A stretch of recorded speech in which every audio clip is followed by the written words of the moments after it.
Dromophobia. The second phobia I experienced. Basically, I was too scared to cross the street. I feel like this is something that is going to stick with me, even though the drug is already worn off. Again, hey Young here. I'm not going to introduce myself again. You can see it all on the previous post anyways. Yesterday my father passed away, and a comment stuck out to me. It asked why I acted so nonchalant about my dad dying, but to be completely honest, I'm still in a state of shock. How would you feel if you just experienced absolute fear for the first time? I wasn't myself, and even when I took the second pill this morning, I felt like something else was making me take the pill. I want to tell you a memory I had when I was a child, before showing you my log from the next phobia. When I was 12, I started to go through a rebellious phase. I would refuse to do my homework, I would lash back at my mother when she would yell at me, and homework was the last priority on my list. My mother would lose her temper sometimes and take me to a dead-end street and grab the soft parts of my body and pinch as hard as she could. Yes, it left bruises, but they were in places people wouldn't be able to see. I know it's abuse, but hell, I don't blame her.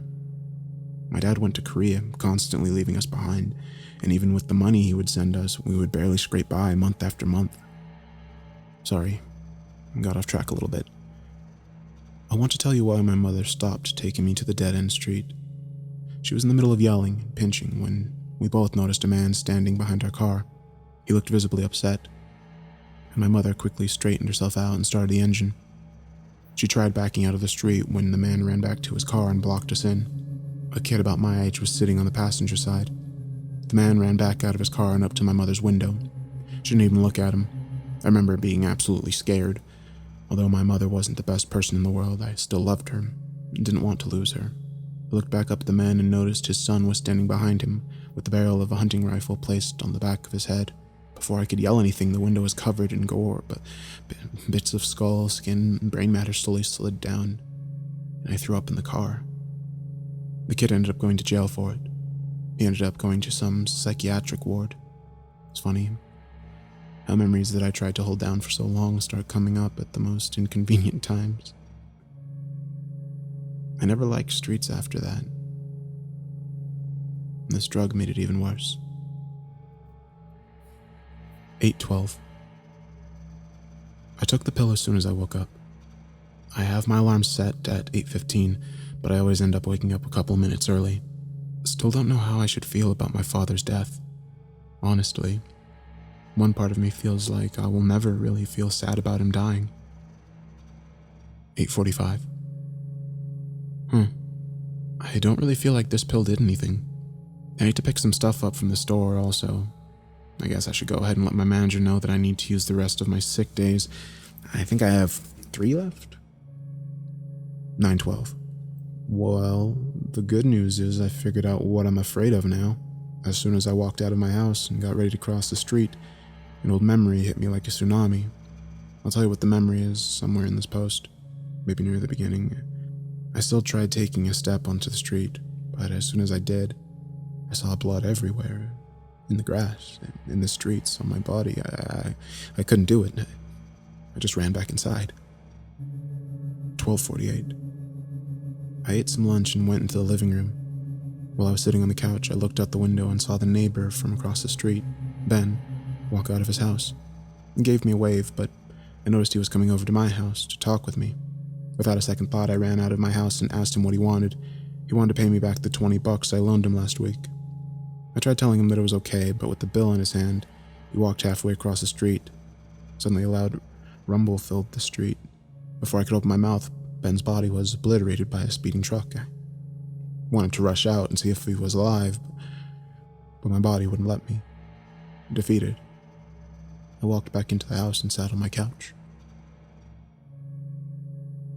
4:28.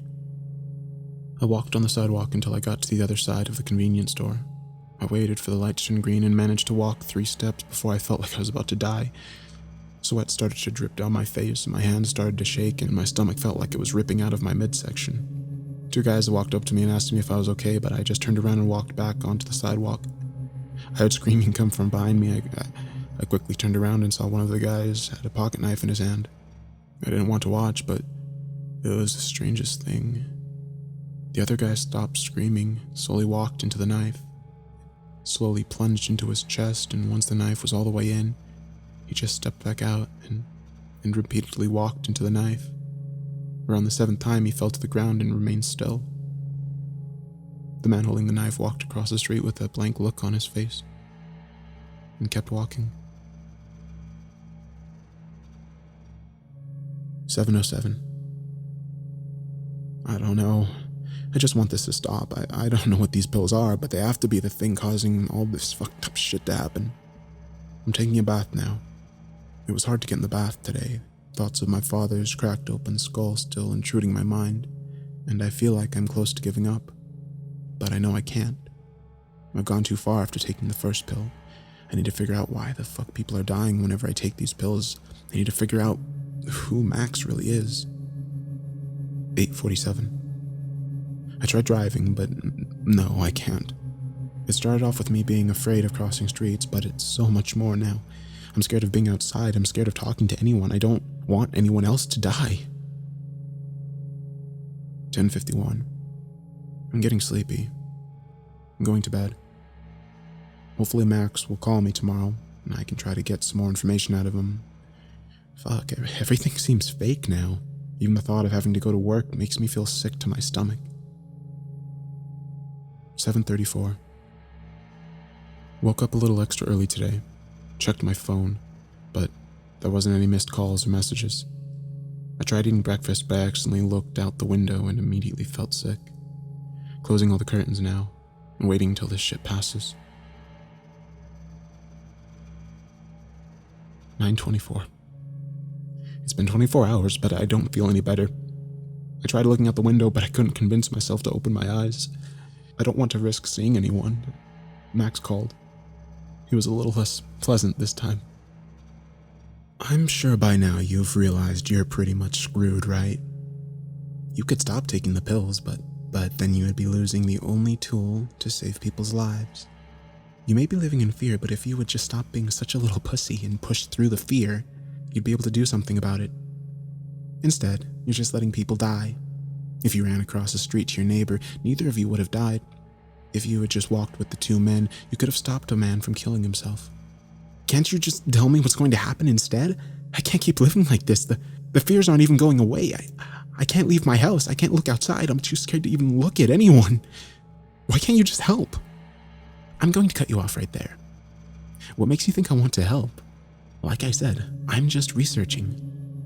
I just thought if you had even a speck of courage inside you, you would have been able to save a lot of lives already. But it really is entertaining to watch you squirm in pain as you see people dying left and right. Save them, let them die. It's all the same to me. Just try to keep your sanity. He hung up after that. Fucking dick. I still don't know what the fuck's going on. I just feel like no one else does either. In the off chance you possibly know what's going on, please send me a message. I really do need all the help I can get. I really do appreciate all the suggestions, the comments. Max, if you're hearing this, fuck you.